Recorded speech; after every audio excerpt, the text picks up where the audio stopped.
En ce 8 mars, nous célébrons la Journée internationale des droits des femmes, une journée dédiée à l'hommage et à la reconnaissance du combat des femmes à travers le monde pour l'égalité et la justice.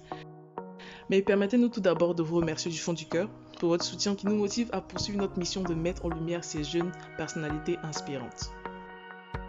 Vous connaissez certainement l'histoire emblématique de Rosa Parks, pionnière du mouvement des droits civiques aux États-Unis, mais connaissez-vous l'histoire de Marie Séry Corré, activiste ivoirienne qui a organisé la marche sur Bassam en 1949 pour la libération des prisonniers politiques?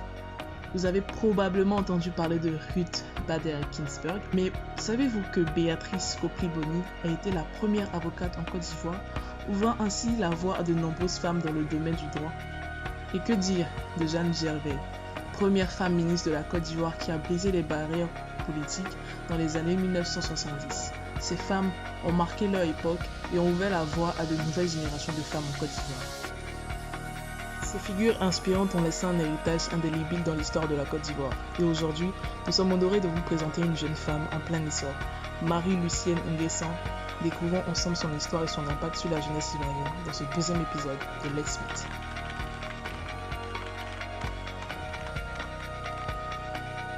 Il est vrai que l'élection Miss Monde a trusté toute l'attention ces derniers temps, mais en parallèle, il y a d'autres concours qui existent et font leur bonhomme de chemin.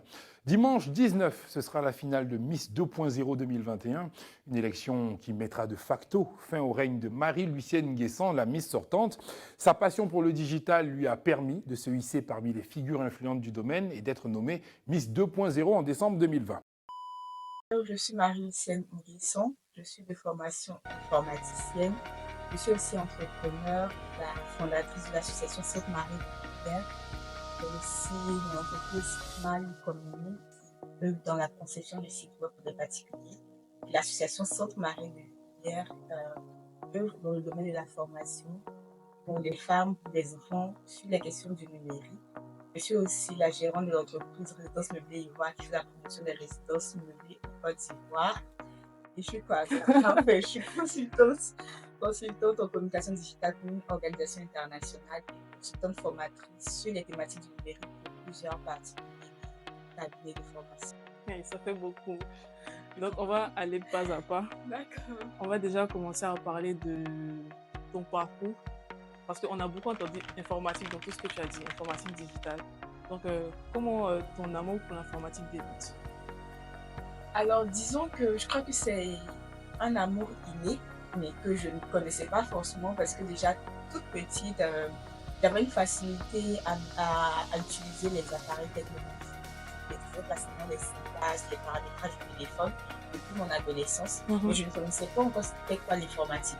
Aussi, j'avais la chance à la maison d'avoir un gros ordinateur, les bureautiques en ce temps, et je m'amusais à saisir les tests tout simplement sur Word. Et j'étais toujours celle qui était au devant des choses lorsqu'on avait des exposés à l'école pour faire le traitement du test, faire la mise en page et tout. Je pense que l'amour pour l'informatique est parti de là, mais je ne savais pas encore c'était quoi la programmation et tout. Donc, c'est au fil des années, en classe de terminale, j'ai pu savoir c'était quoi l'informatique. Et puis, j'ai fait le choix par la suite de m'orienter dans ce domaine-là pour plusieurs raisons. La première raison, c'est à cause de la passion que j'ai pu découvrir au fil des années et en même temps parce que j'entendais dire que ce domaine était réservé aux hommes. Donc, c'est ce que les gens disaient et je suis un peu têtue à la base. Donc, vu qu'ils ont dit que c'était réservé aux hommes, je me suis dit, je vais aller dans ce domaine pour voir ce qui s'y trouve qui fait qu'on dit que le domaine de l'informatique est pour les hommes. Voilà en quelque sorte les raisons qui m'ont motivée à aller dans le domaine. Salut à tous, je suis Nguessan Marie-Lucienne Afoui. Âgée de 21 ans, je suis informaticienne développeur d'applications et blogueuse sur mon blog personnel Marée de Lumière Blog, disponible sur le www.marilublog.ci. Passionnée du digital, je suis par moment community manager et rédactrice web. Je suis la candidate numéro 318 dans le concours Miss 2.0. J'aimerais savoir si c'est parce que tu es amoureuse de l'informatique que tu t'es lancée dans le concours Miss 2.0. Parce que déjà, on entend 2.0, donc on se dit digital, informatique. Donc, comment ça s'est passé? Et disons que quand on lançait le concours Miss 2.0 en 2020, j'étais en stage dans une entreprise de la place en tant que développeur back-end. Si je dois donner plus de précisions sur ça, disons que c'est tout ce qui se passe en arrière de vos applications que vous que l'utilisateur ne voit pas, mais c'est ce qu'on travaille. Donc, c'était une parenthèse. Mais je travaille dans ce domaine-là lorsque le concours a été lancé. Et quand j'ai vu Miss 2.0, en vrai, je n'ai pas été intéressée à participer au concours. C'est vrai que sur l'affiche, c'était écrit Miss Digital. Mais pour moi, j'étais braquée sur tout ce qui concernait les concours de Miss. Donc, il a fallu qu'un ami vienne me motiver. Un ami qui fait aussi partie de la communauté jeune blogueur, que je ne cesserai jamais de remercier d'ailleurs, qui m'a dit, mais Marie-Lucine, ce concours prône le leadership et le digital, vu que tu fais partie de la communauté des jeunes blogueurs, tu as lancé ton blog récemment, tu aimes bien parler des questions de leadership.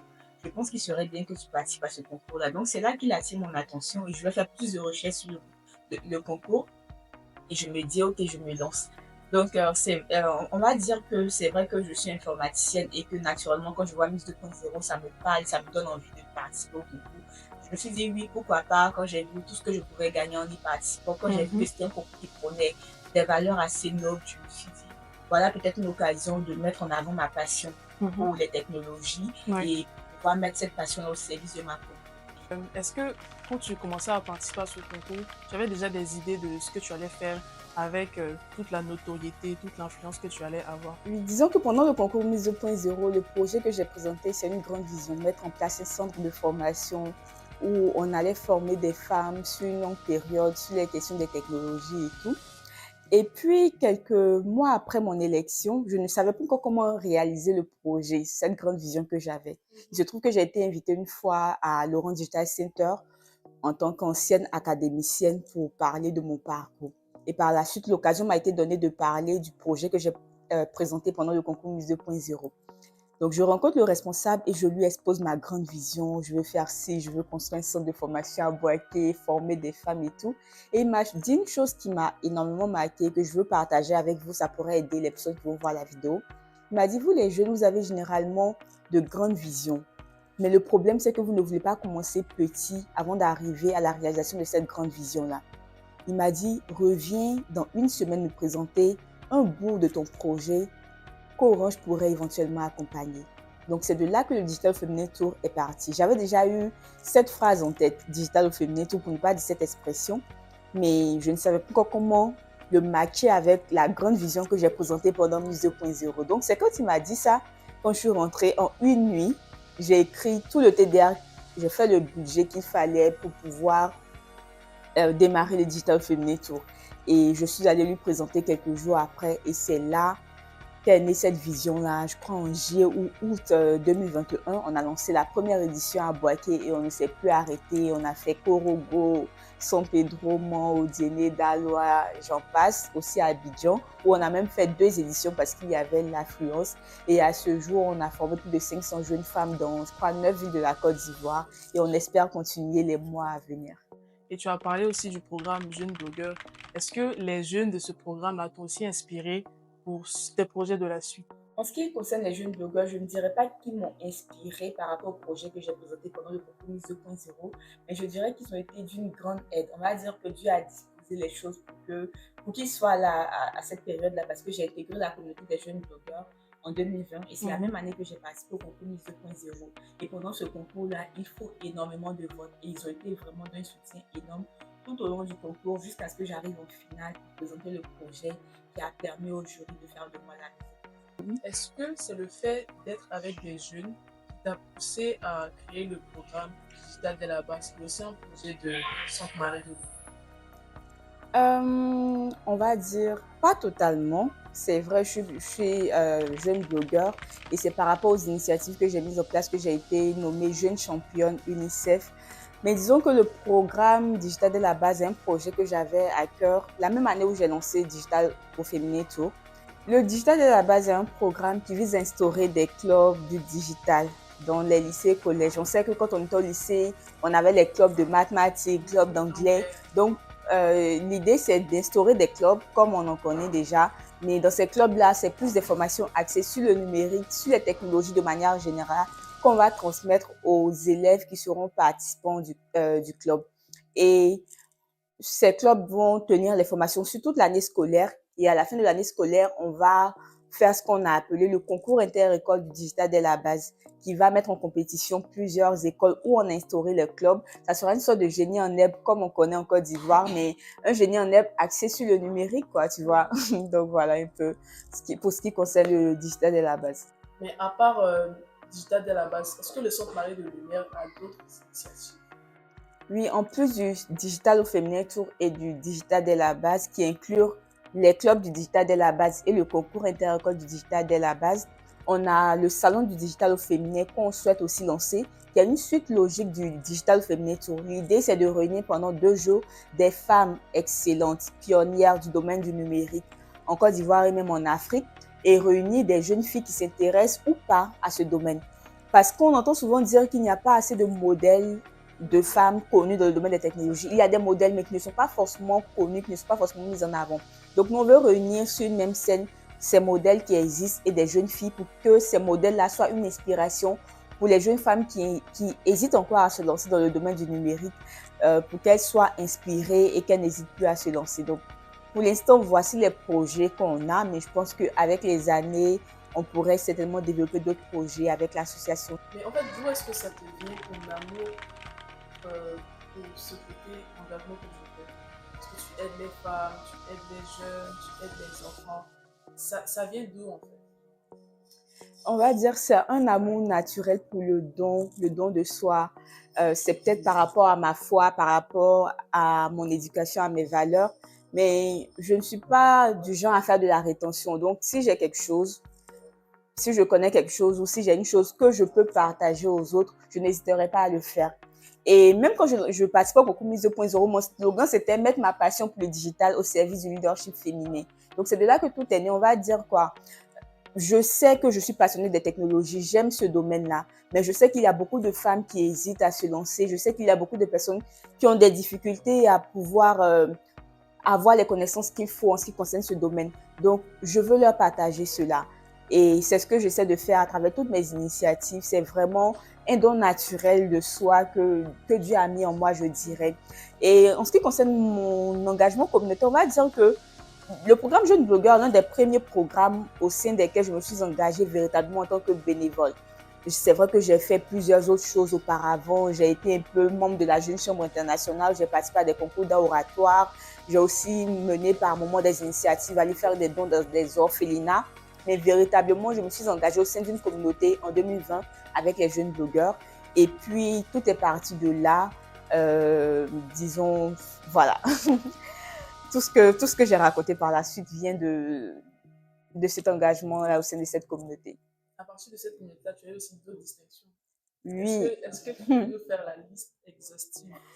Est-ce que je vais me rappeler? Je pense pas que je vais me souvenir de tous les prix que j'ai eus. Avant même d'être jeune blogueur, j'ai été plusieurs fois championne d'oratoire à Boaké, au niveau national ici à Abidjan. Et puis, par la suite, j'ai eu le prix de la meilleure productrice de contenu au Jeune Blogueur UNICEF Awards lors de notre bootcamp. Ensuite, il y a eu Miss 2.0 que j'ai remporté quelques mois après avoir eu le prix Jeune Blogueur. Ensuite, il risque d'avoir beaucoup d'ensuite parce qu'il y en a tellement par la grâce de Dieu et parce que c'est pas forcément par mérite, mais Dieu fait grâce. Mais en dehors de ce prix, après Miss 2.0, j'ai eu plusieurs distinctions sur les réseaux sociaux. Donc, j'ai été classée plusieurs fois en tant que personne influente LinkedIn. Donc, parmi les 100 personnes influentes de l'Afrique francophone sur LinkedIn, il y a eu le classement du top 50 où j'en faisais partie et je crois 2 fois dans le top 100 aussi. J'ai aussi été nominée ambassadrice Google Women Tech Makers, qui est un programme de Google qui vise à mettre en avant des jeunes femmes qui se distinguent dans le domaine des technologies et qui les encourage à mener aussi des initiatives pour encourager d'autres jeunes femmes. Donc, c'est une distinction que j'ai eue en 2022. Après de cela, on va dire mon engagement communautaire m'a permis de faire beaucoup de voyages. Donc, c'est grâce à l'engagement communautaire aussi que j'ai été nommée jeune championne de UNICEF et c'est une nomination qui est quand même internationale. Quand tu es jeune championne, ce n'est pas juste pour la Côte d'Ivoire, mais au niveau global de UNICEF, tu es reconnue. Et puis, il y en a énormément. J'ai eu le prix de l'influenceur tech de l'année au First Influencer Awards 2022, je crois. J'ai participé au programme Yali Dakar. La liste est non exhaustive, mais ces dernières années, en tout cas, Dieu a fait grâce. J'ai eu plusieurs distinctions sur les réseaux sociaux. J'ai eu plusieurs opportunités de voyage grâce à mon engagement communautaire. Donc, c'est le lieu d'encourager tous les jeunes qui hésitent encore à s'engager. Il faut le faire. Il faut le faire. Non seulement vous allez apprendre énormément de choses, mais en même temps, il y a énormément d'opportunités que vous pourrez avoir. Et justement, c'était la partie où j'en venais. Je voulais te demander ton mot de fin. Tous les jeunes qui hésitent encore à se lancer en plein dans leur passion. Je pense que tu es l'exemple même de j'aide les autres, je fais ce que j'aime et je réussis. Est-ce que tu as un mot de fin pour toutes ces personnes? Merci à toi, Shekinaël, et à toute ton équipe. Ça m'a fait vraiment plaisir d'échanger avec vous et de participer à votre émission qui est une très belle initiative. Et comme mot de fin, je veux encourager tous ces jeunes qui nous suivent à ne pas hésiter à croire en eux et surtout s'ils ont des projets qu'ils ne voient pas le grand projet, mais qu'ils pensent à un bout de ce projet-là qu'ils peuvent réaliser. Et en même temps, je tiens à encourager, comme je le disais tantôt, ceux qui hésitent à se lancer en tant que bénévole ou en tant que volontaire dans certaines initiatives. Vous avez plus à gagner qu'à perdre en vous engageant, en prenant des initiatives. Si vous prenez des initiatives et que vous échouez, vous allez apprendre. C'est mieux que de ne rien faire. Et surtout, ne vous laissez pas être limité par vos faibles moyens, par votre jeune âge ou par toutes les difficultés qui peuvent être autour de vous. Croyez en vous, croyez en Dieu, travaillez sérieusement et à coup sûr, vous allez réussir. Merci beaucoup. Merci.